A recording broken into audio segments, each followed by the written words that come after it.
Keeping kids safe around water requires constant attention. Here are some key tips. Never leave kids unsupervised.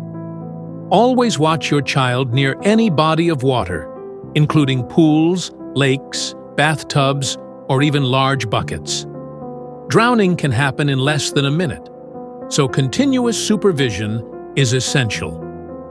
Set firm water safety rules. Establish clear rules for when kids are around water. Teach them to always ask for permission before going near the pool or any water body, and explain why these rules are in place. By staying vigilant and teaching your kids about water safety, you can ensure they enjoy water activities while staying safe and protected. Like and follow us for more parenting tips.